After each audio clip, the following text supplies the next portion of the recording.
ఈరోజు భారతీయ జనతా పార్టీ తరఫున కాంగ్రెస్ పార్టీ వైఫల్యాల మీద 1వ తేదీ నుంచి 5వ తేదీ వరకు రాష్ట్ర వ్యాప్తంగా మేము కాంగ్రెస్ పార్టీ వైఫల్యాలను వివరించేటువంటి ప్రయత్నం చేస్తాం. 1వ తేదీ నుంచి 5వ తేదీ వరకు డిసెంబర్. వాళ్ళు ఘనంగా వారోత్సవాలు జరుపుకుంటున్నారు, విజయోత్సవాలు. అమ్మాయిలు కానీ అబ్బాయిలు కానీ ఆందోళన చేస్తున్న విషయం. అనేక రకాల సంఘటనలు జరుగుతూ ఉంటే అసలు ముఖ్యమంత్రి గారు ప్రతిపక్షాల మీద తిట్టడానికి పెట్టేటువంటి దృష్టి పాలన మీద పెడితే బాగుంటుంది. వ్యక్తిగతంగా దాడులు చేసేటువంటి పరిస్థితి నుంచి ప్రభుత్వాన్ని గాడిన పెట్టినట్లయితే బాగుంటుండేది. కానీ ఆ విషయం పట్టించుకోవడం లేదు. 2 రోజుల క్రితము కొమరం భీం జిల్లాలో శైలజ అనేటువంటి అమ్మాయి ఫుడ్ పాయిజనింగ్తో చనిపోవడం జరిగింది. ఇలాంటి విషయాల మీద ముఖ్యమంత్రి గారు దృష్టిని కేంద్రీకరించాలి. ఊకే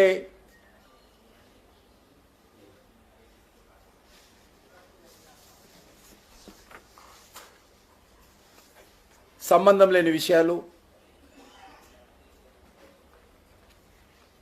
ఈరోజు ముఖ్యమంత్రి గారు మాట్లాడుతూ ఉన్నారు.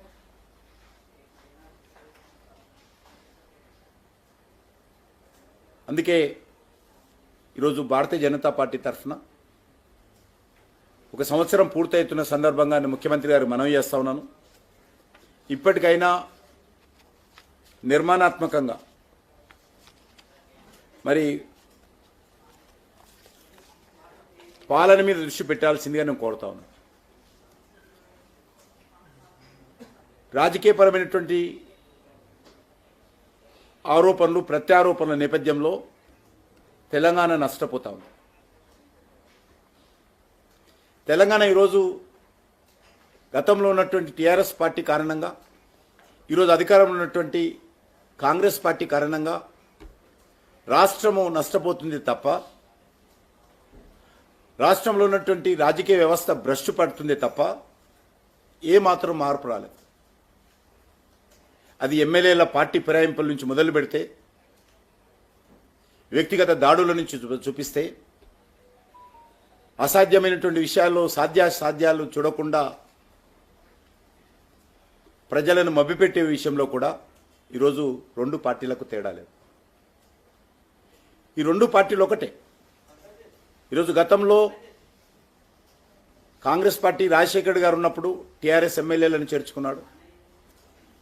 కేసీఆర్ ముఖ్యమంత్రి అయిన తర్వాత కాంగ్రెస్ ఎమ్మెల్యేలను చేర్చుకుని మంత్రి పదవులు చేశారు. ఈరోజు మళ్ళీ కాంగ్రెస్ పార్టీ అధికారంలోకి వచ్చిన తర్వాత రేవంత్ రెడ్డి గారు టీఆర్ఎస్ ఎమ్మెల్యేలను చేర్చుకుని పార్టీ ఫిరాయింపుల చట్టానికి తూట్లు పొడుస్తూ ప్రజాభిప్రాయాన్ని పూర్తిగా కాలరాచేటువంటి ప్రయత్నం చేస్తాం.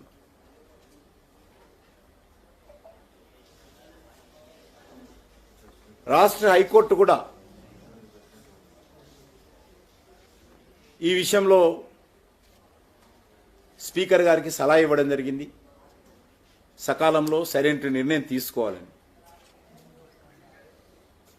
కానీ ఆ విషయంలో ఏ రకమైన నిర్ణయం ఇంతవరకు స్పీకర్ గారు తీసుకోవడం లేదు. చాలా నిస్సిగ్గుగా కాంగ్రెస్ పార్టీ నుంచి గెలిచినటువంటి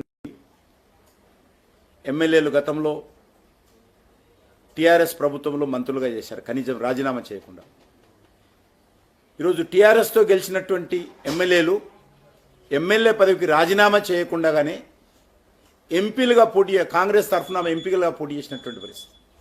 ఇంతకంటే సాక్ష్యాలు ఏం కావాలి ఇంకా స్పీకర్ గారికి కానీ కోర్టుకు కానీ? కాబట్టి ఈ విషయంలో ఈ స్పీకర్ గారు నిర్ణయం తీసుకోవాల్సి వస్తుంది. ఈరోజు వరకు కూడా అసెంబ్లీ రికార్డుల్లో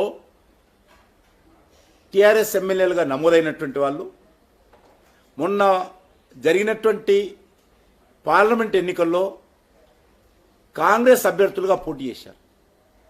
ఇంకా రికార్డ్స్ ఏం కావాలి? ఇంకా ఎక్కడుంది చట్టం? కాబట్టి ఆ దిశలో ఈ రెండు పార్టీలకు ఏమాత్రం తేడా లేదు. భారతీయ జనతా పార్టీ తరఫున కాంగ్రెస్ పార్టీ వైఫల్యాల మీద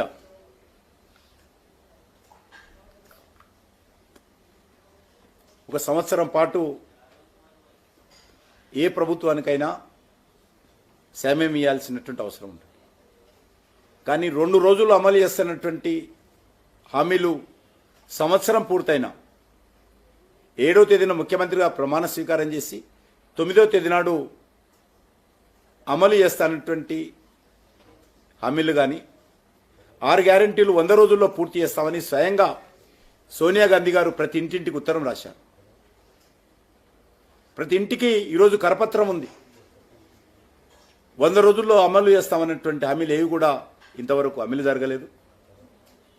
తూతూ మంత్రంగా అమలు చేసినట్టు నటిస్తున్నారు. కానీ ఈరోజు ప్రజల్లో అన్ని వర్గాలు, ఇటు నిరుద్యోగులు, ఏదైతే రాహుల్ గాంధీ, రేవంత్ రెడ్డి గారు హైదరాబాద్లోని అశోక్ నగర్ లైబ్రరీ దగ్గరికి వచ్చి ఆ రోజు అనేక రకాల మాటలు టెండర్స్ ఏవి కూడా ఈ సంవత్సరం లోపల అమలు చేస్తానటువంటిది ఒక్కటి కూడా అమలు చేయలేదు. ఈ రకంగా ప్రతి ఒక్క సెక్టారు, రైతులు, రైతు నేస్తం ఎకరానికి 15,000 ఇస్తారా ఇవ్వరా?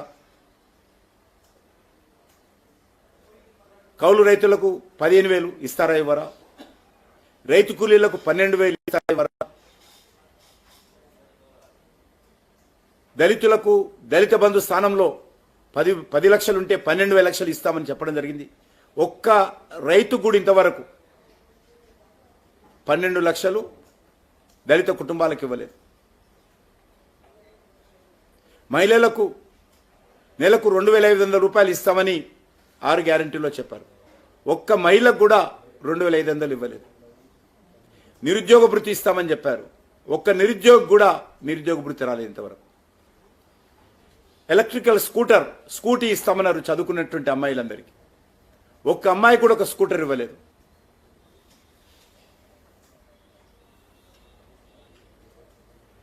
సుమారు 13 పంటలకు 500 రూపాయల బోనస్ ఇస్తామన్నారు. కనీసం ధాన్యాన్ని కూడా సన్నధాన్యం అని ఇప్పుడు వంకర పెట్టి అది కూడా నిర్వీర్యం చేయడం జరిగింది. ఏ ఒక్క పంటకు కూడా బోనస్ ఇవ్వలేదు.